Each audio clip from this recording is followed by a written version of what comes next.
जैव विकास। अब जैव विकास क्या है? तो सबसे पहले तो ये पूछा जाता है कि जैव विकास में हम किसका अध्ययन करते हैं? हम करते हैं सजीवों का अध्ययन, कि सजीव है उनका निर्माण कैसे हुआ है।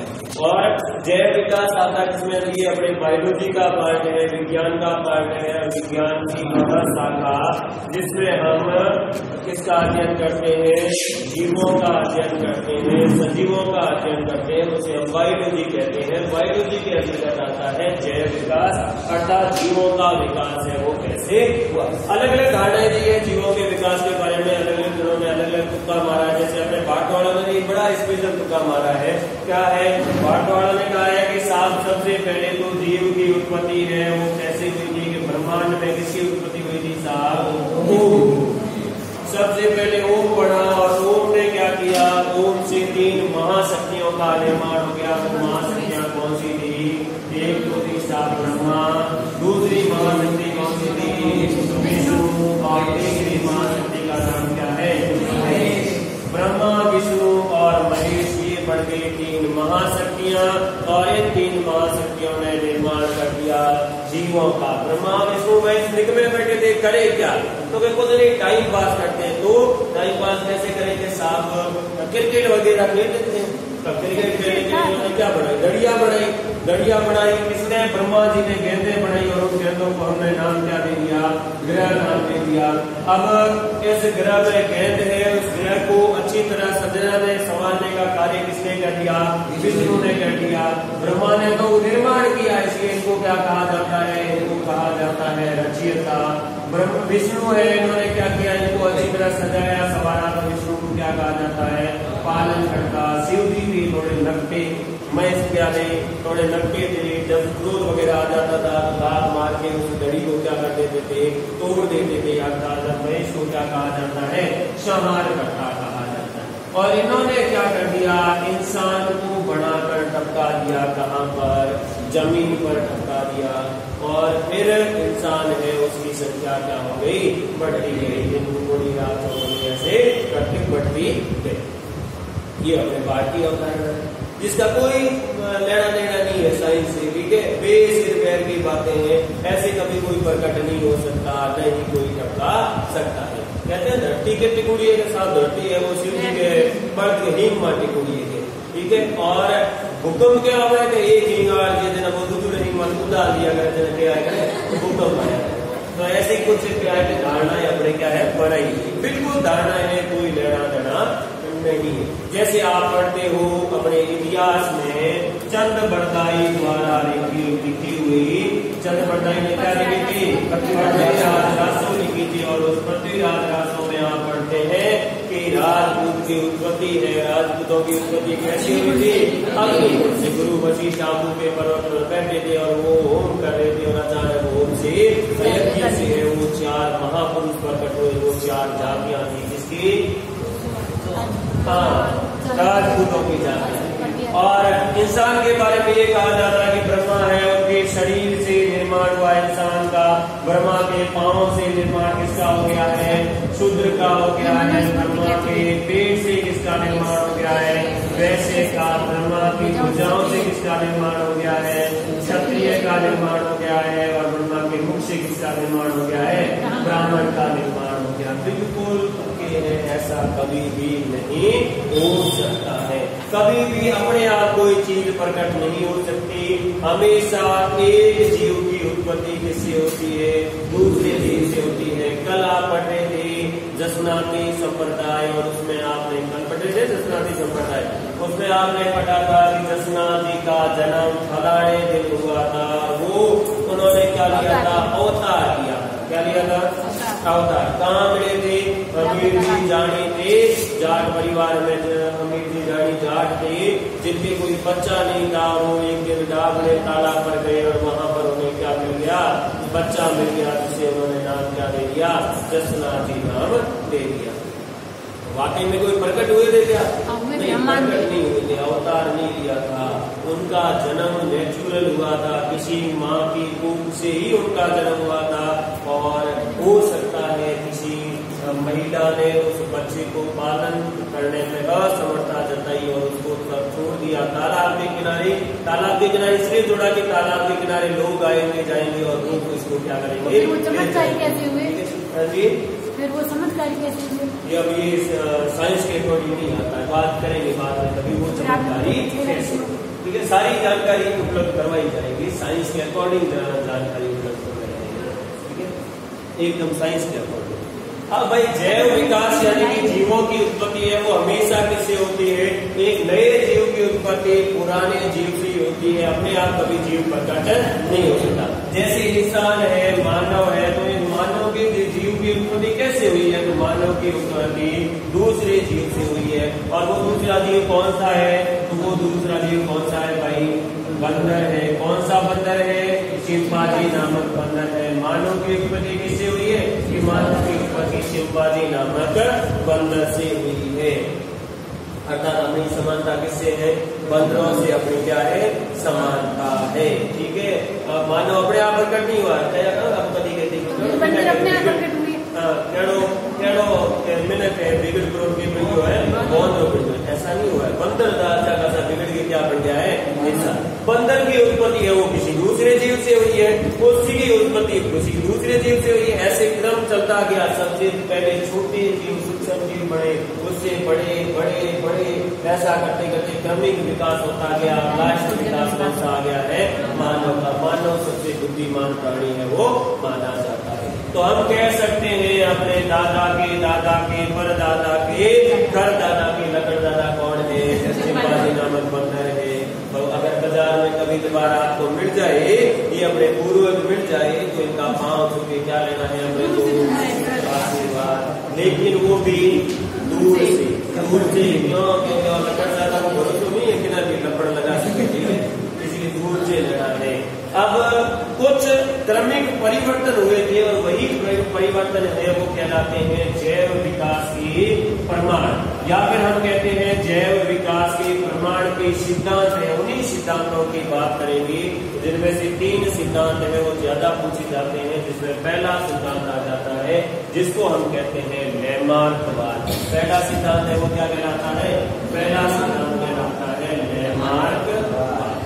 अब ये लैमार्कवाद सिद्धांत किसने दिया था? ये सिद्धांत दिया था लैमार्क। एक सिद्धांत किसने दिया था?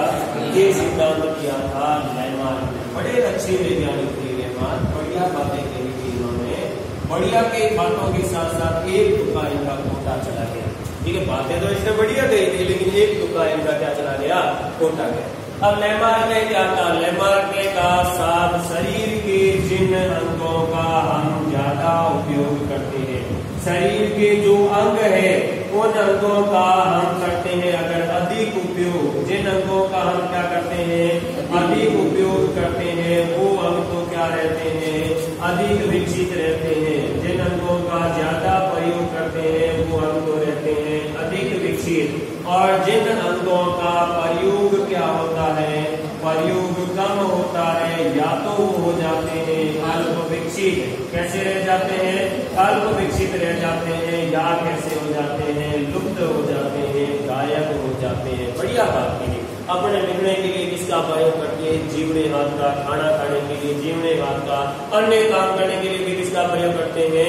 जीवने हाथ का ज्यादा प्रयोग करते हैं। तो इसका मतलब अपना जीवना हाथ ज्यादा विकसित है अपेक्षाकृत कौन से हाथ के? दाहिने हाथ के, अर्थात लेफ्ट हैंड के।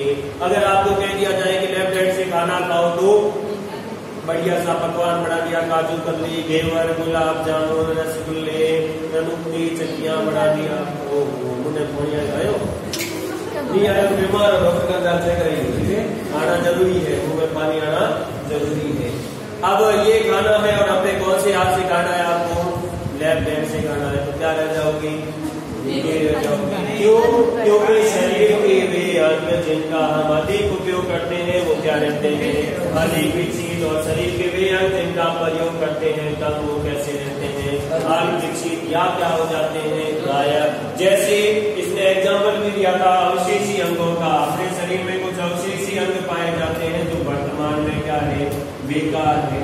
शरीर में कैसे अंग पाए जाते हैं? अवशेषी अंग। अवशेषी अंग का मतलब है पहले जो तो भली भांति अभी कार्यरत नहीं, लेकिन अभी उनका कोई काम नहीं है, काटते वैसे कोई फर्क पड़ने वाला नहीं है, वो हम क्या कहलाते हैं, अवशेषी अंग। इसलिए कहा साहब पहले मानव के भी क्या होती थी, हनुमान जी की तरह होती थी पूंछ, अब है क्या पूंछ नहीं है। क्यों?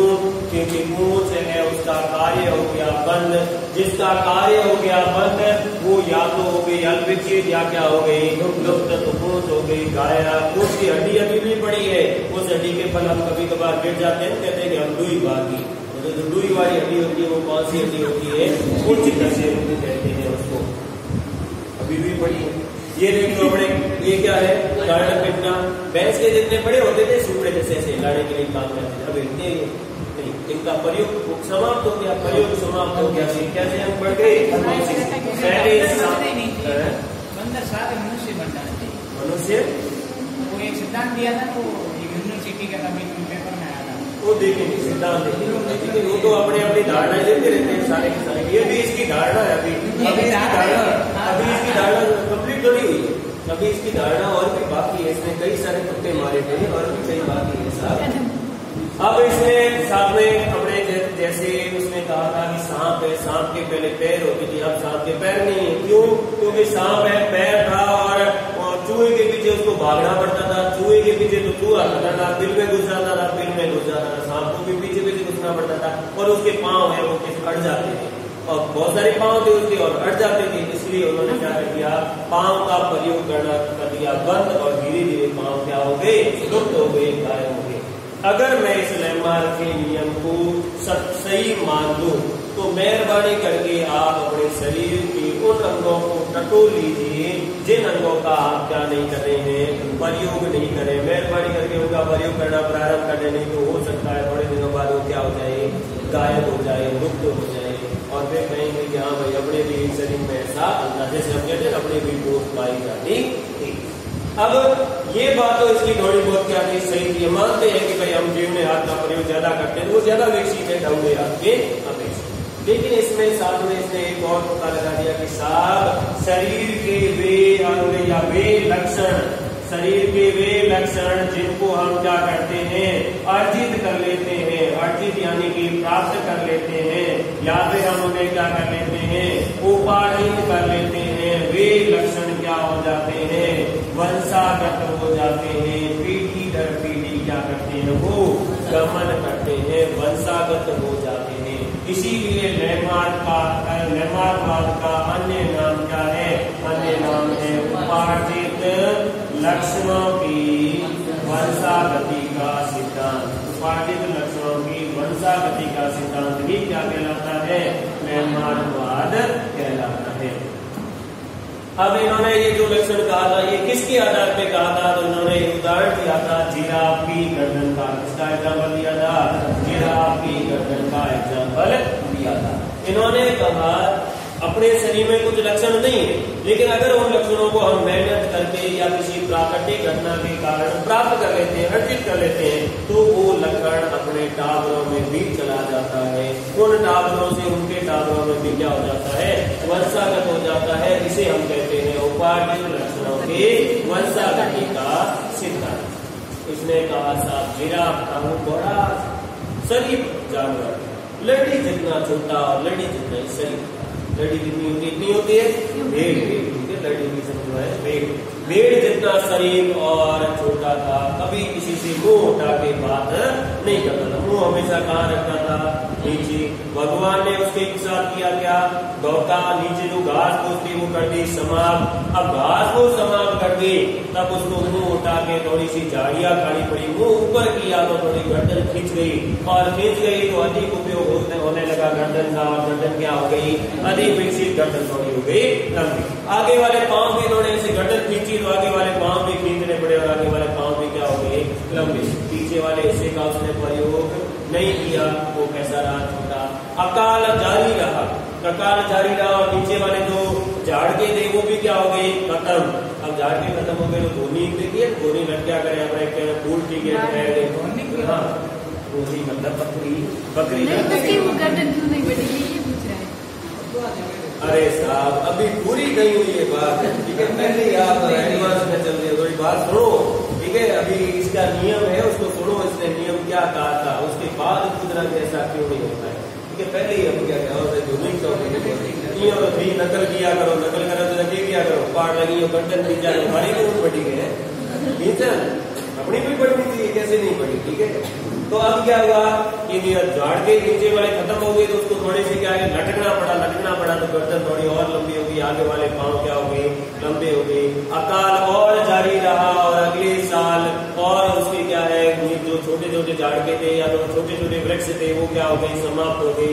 अब उसको अपने ऊंट जैसे खेड़ी के लपड़े चढ़ता है ना, वैसे भी उसको चढ़ना पड़ा, और चढ़ने के लिए गर्दन क्या करनी पड़ी, लंबी, और आगे वाले पांव क्या करने पड़े, लंबे।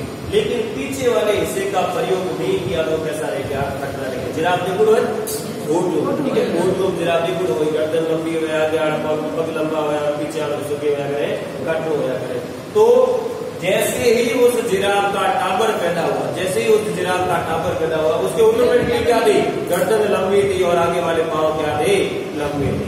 तो अगर भाई मान लीजिए हम इस लेमा का नियम मान लेते हैं 100% सही, अगर इसका नियम 100% सही मान लेते हैं, तो आप तैयारी कर रहे हैं एलडीसी की या पटवारी की या पुलिस की, मान लीजिए आरएस की तैयारी कर रहे हैं, और लग जाते हैं आप नौकरी लग जाते हैं, और एलडीसी की लग जाते हैं नौकरी, तो आपका जो टावर पैदा होगा वो पैदा होते ही एलडीसी होगा।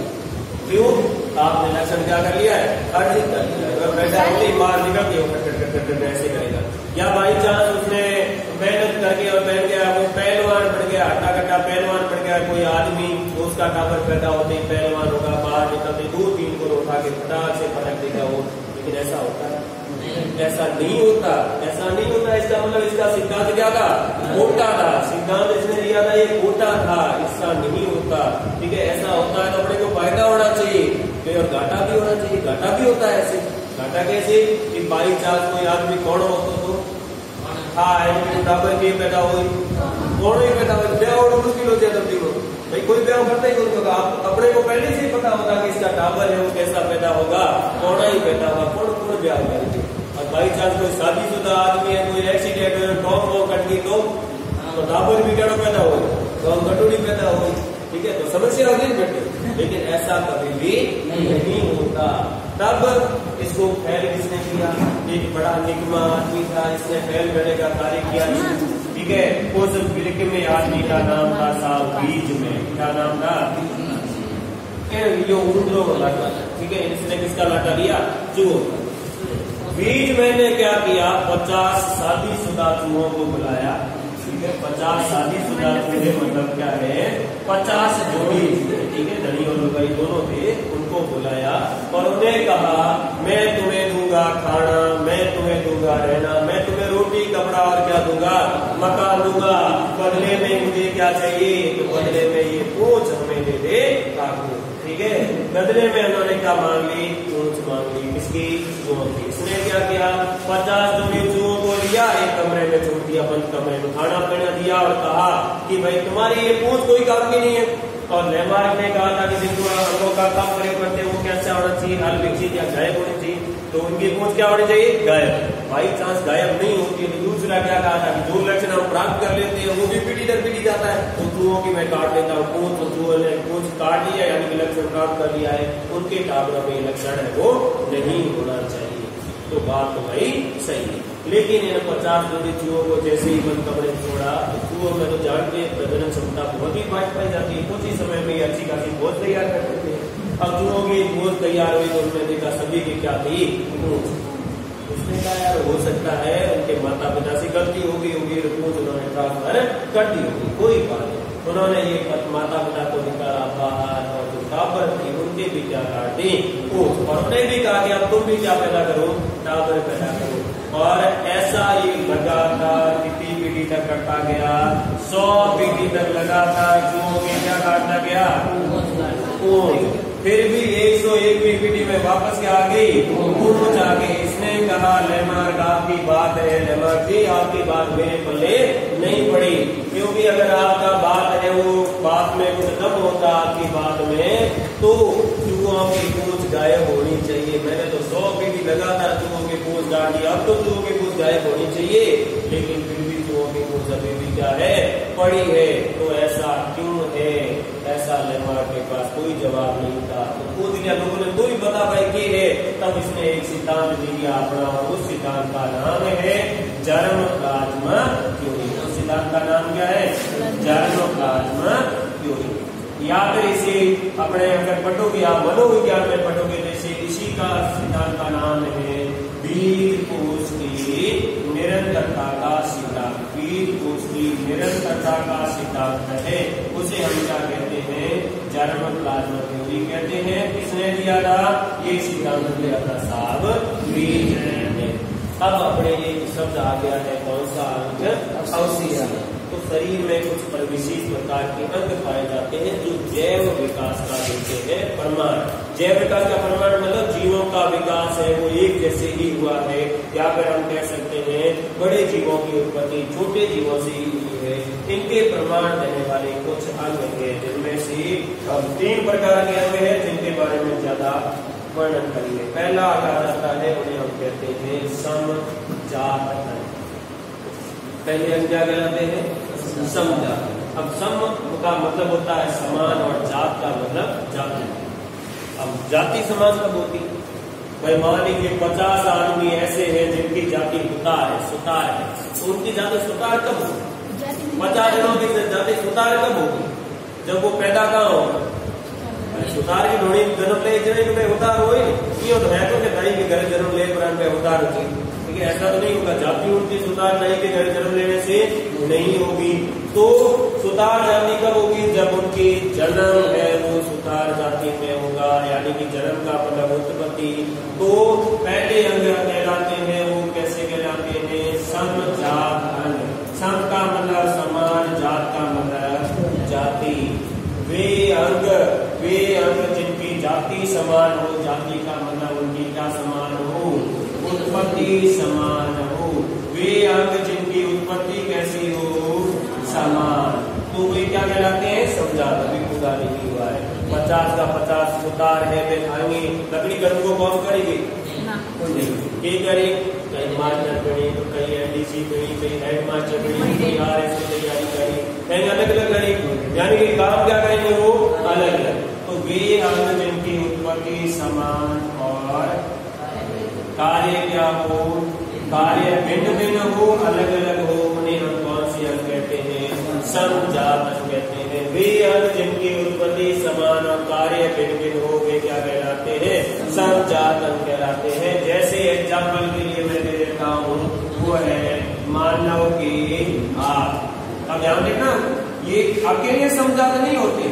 समजात का मतलब तुलना करते हैं। अब उनको भाई मेरी जाति है, बेनीवाल है और वे दो ही के समझाते हैं, वे दो ही को मतलब दूसरा आदमी आएगा उससे हम तुलना करेंगे तभी तो बड़ी जाति समान होगी। हम कहेंगे 5 जनों की जाति समान है, तो मतलब 5 जनों की हम क्या करें?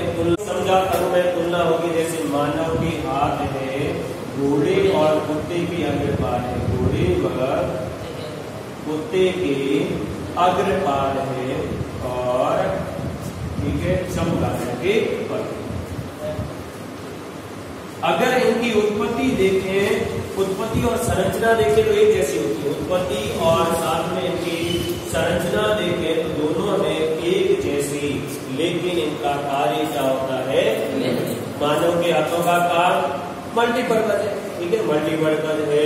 लिखने के लिए, खाना खाने के लिए, और किसी व्यक्ति अगर आदमी को होशियारी ज्यादा करता है तो लगाने के लिए भी काम में आते हैं। तो अलग अलग काम आते हैं। घोड़े के अग्रपाद क्या काम आते हैं? दौड़ने की। कुत्ते के अग्रपाद क्या काम आते हैं? दौड़ने और तोड़ने का कार्य करते हैं। और चमगादड़ के पंख क्या काम करते हैं? उड़ने का। अब देखो काम तो इनका अलग अलग है, लेकिन उत्पत्ति और संरचना क्या है? समान है। इसलिए हम कौन से अंग कहेंगे? समजात अंग कहेंगे। जैसे इनका एग्जाम्पल और आ जाता है, वो है मानव की दांत, हाथी के दांत, हाथी के व चूहे के। कौन से दांत? चूहे के, वो है कृतनक दांत। कौन से दांत? कृतनक दांत। ये दांत है, इन दांतों की उत्पत्ति और संरचना होती है समान, लेकिन काम क्या होता है? अलग अलग होता है। मानव के जो आगे वाले 4 दांत है चौड़क दांत वो काम करते हैं काटने का। हाथी के चौड़क दांत है वो दिखाने के काम आते हैं। और चूहे के कृतनक दांत है आगे वो चूहे के कृतनक दांत वो क्या काम आते हैं तो काम आते हैं कुतरने के लिए। कुतरने वाले दांत होते हैं वो काम आते हैं। तो ये इनकी उत्पत्ति और संरचना होती है समान, लेकिन कार्य क्या होता है भिन्न भिन्न। इसलिए इन्हें कौन से अंग कहते हैं समजात अंग कहते हैं। एक एग्जाम्पल और आ जाता है वो है आलू व घास की ऊपरी भू विस्तारी। आलू व घास की ऊपरी भू विस्तारी ये सारे के सारे कैसे अंग कहलाते हैं तो ये समजात अंग कहलाते हैं। तुलना करते हैं तब आ जाता है समजात। दूसरे अंग है वो क्या कहलाते हैं तो दूसरे अंग कहलाते हैं समवृत्ति अंग।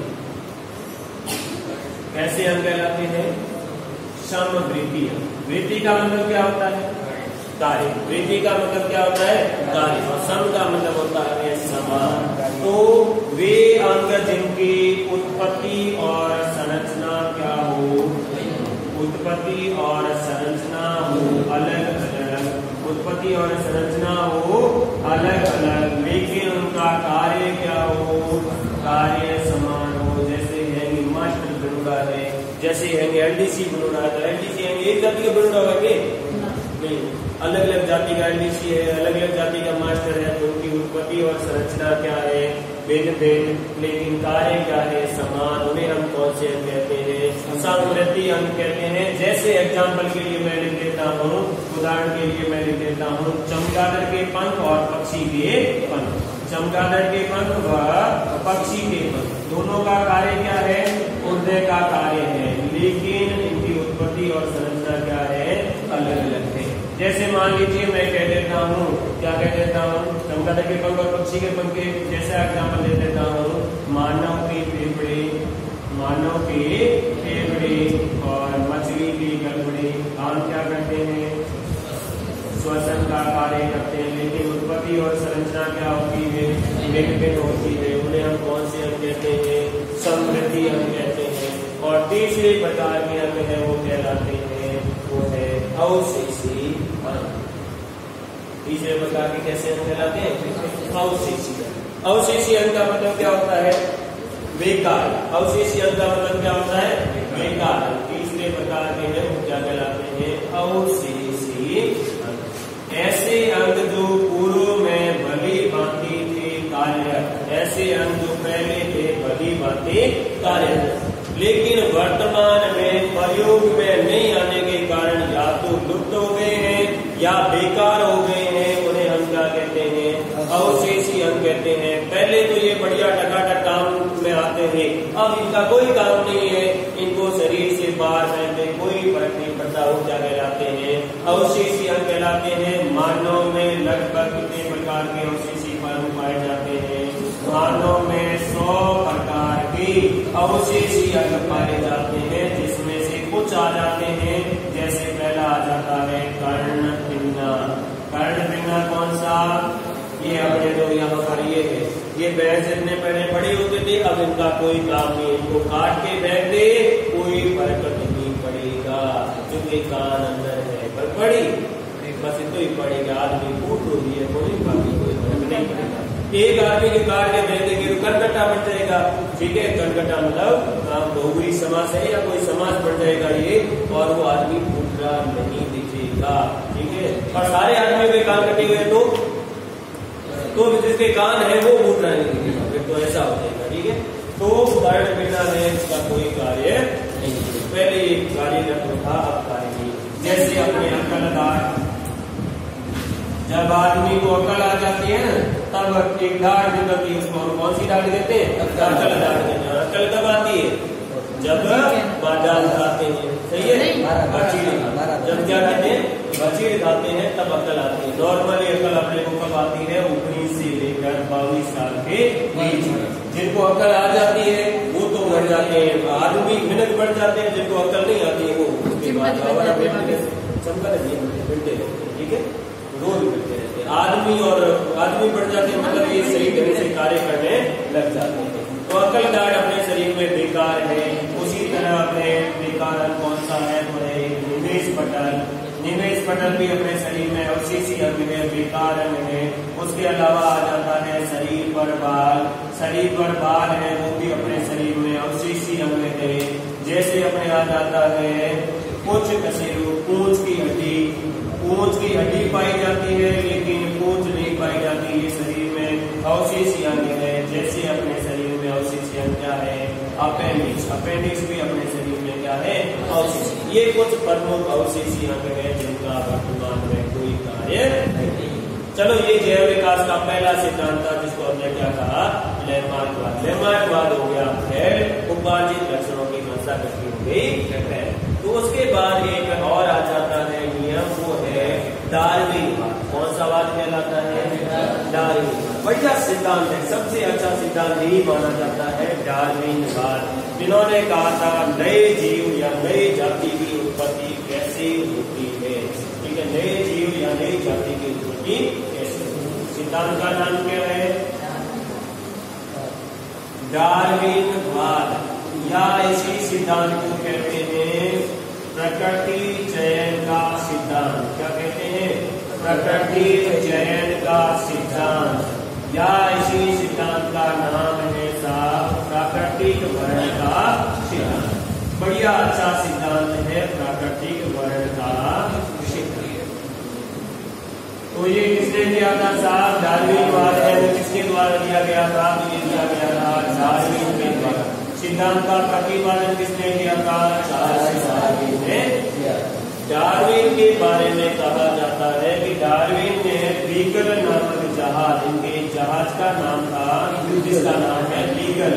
डार्विन ने बीगल नामक जहाज पर पूरे विश्व का भ्रमण करते हुए इन्होंने एक किताब लिखी थी। उस किताब का नाम है, पुस्तक का नाम है साहब ओरिजिन ऑफ स्पीशीज। पुस्तक का नाम क्या है, ओरिजिन ऑफ स्पीशीज नामक पुस्तक है, या इसी को कहते हैं जाति का उद्भव। जाति का उद्भव नामक पुस्तक है। इस पुस्तक में इन्होंने अपने इस सिद्धांत का वर्णन किया। इस सिद्धांत को हम क्या कहते हैं, प्रकृति चयन का सिद्धांत या प्राकृतिक वर्ण का सिद्धांत, प्राकृतिक वर्ण का सिद्धांत। और इस सिद्धांत को मारवाड़ी में कहते हैं लौटों की हकड़ों का सिद्धांत, ठीक है, या फिर जिसकी लाठी उसकी है, ठीक है, जो लौटा होता है वही जीवित रहता है। और ये सिद्धांत हर क्षेत्र में लागू होता है, हर क्षेत्र में। इसने कहा था प्रत्येक जीव है, उसको जीवित रहने के लिए किसको पार करना पड़ता है, प्रतिस्पर्धा करनी पड़ती है। क्या करनी पड़ती है, प्रतिस्पर्धा करनी पड़ती है, कंपटीशन पार करना। जन्म लेने के लिए भी क्या पार करना पड़ता है, कंपटीशन।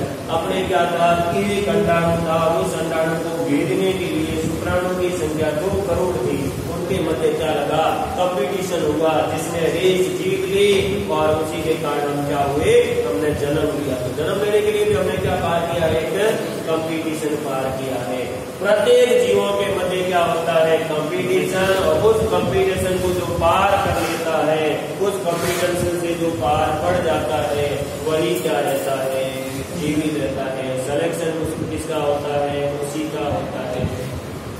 इन्होंने कहा था कि प्रकृति उसी जीव या जाति का चयन करती है जो विपरीत परिस्थितियों में, प्रतिकूल परिस्थितियों में खुद को क्या रखे, जीवित रख सके। जैसे अपने इसके एग्जाम्पल लिया था, एक तो पेड़ का एग्जाम्पल लिया था, एक जैसे कुत्ते का एग्जाम्पल हम ले लेते हैं। कुत्तो, ठीक है, कुत्ती एक ब्याह कितना गुलिया लेना है, 4 पौधे कहना, 14 कपड़े लेना हो, गुलिया 12 से लेकर 14 गुलिया लेना है कुत्ती, ठीक है।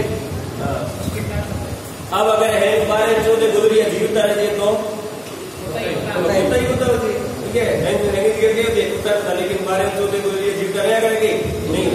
इनको क्या करना पड़ता है, कंपटीशन करना पड़ता है। इनको है वो वातावरण से कंपटीशन करना पड़ता है, इनको अड़ोस पड़ोस के जीवों से कंपटीशन करना पड़ता है। और जो लास्ट तक खुद को जीवित रख पाता है वही क्या आगे है होता पड़ता है। जैसे क्या होता है, कुछ गुलरिये होते हैं वो सर्दी गर्मी बरसात के कारण मर जाते हैं, कुछ गुलरिये कोई गाड़ी के नीचे आ जाते हैं उसके कारण मर जाते हैं, कुछ गुठलियों को दूसरे जीव डूब जाते हैं, कभी कभार होती गुटका फूट हो जाता है, गुठली कोई खुद डूब जाती है, ठीक है। और फिर जाके लास्ट में कितने बचते हैं, केवल और केवल 2 ही बचते हैं जो क्या थे। या फिर इसने कहा था कि जब बारिश का मौसम होता है तो एक पेड़ के नीचे, नीमड़े का पेड़ देख लो, नीमड़े के पेड़ के नीचे कितने नीम उग जाते हैं, वो अनाज उग जाते हैं। क्या वो सारे के सारे बड़े नीमड़े बढ़ते नहीं, उनके मध्य होता है कंपटीशन। किसके लिए कंपटीशन होता है, हवा के लिए, पानी के लिए कंपटीशन होता है, रोटी कपड़ा और मकान। पानी के लिए कपड़ा होता है, क्या होता है, कंपटीशन होता है। पोषण के लिए कंपटीशन होता है, जगह के लिए कंपटीशन होता है, प्रकाश के लिए क्या होता है, कंपटीशन। और इसमें जो जीता इनमें जो जीता वही वीक में बढ़ेगा, ऊपर बढ़ा नहीं होना पड़ेगा। नहीं जीते वो क्या हो जाएंगे, मर जाएंगे, ठीक है। जो कमजोर होगा वो मर जाएगा। Spartan rule, Spartan rule, Sparta देश है, उसमें एक रूल था पहले, जो कमजोर होते थे उनको मार दिया जाता था, जीता जीवित छोड़ दिया जाता था, जो मजबूत था इन्होंने कहा था जो जीवित रहेगा जीवित रहेगा। स्पार्टा आपने कहा है ना कि मतलब उस देश में ऐसे था कि जो स्पार्टा देश में जो छोटे बच्चे थे उन बच्चों को लड़ाई में उतारा जाता था, ट्रेनिंग दी जाती थी। जो कमजोर बच्चे होते थे उनको डूंगर पे ले जाके नीचे डाल दिया जाता था, मार दिया जाता था, क्योंकि वहाँ कमजोरों का कोई स्थान नहीं था। मेवाड़ की थर्मोपोली किसे कहा जाता है, गंदी घाटी। तो उन्होंने स्पार्टा देश के लड़कों ने थर्मोपोली युद्ध लड़ा था, थर्मोपोली स्थान पर युद्ध लड़ा था।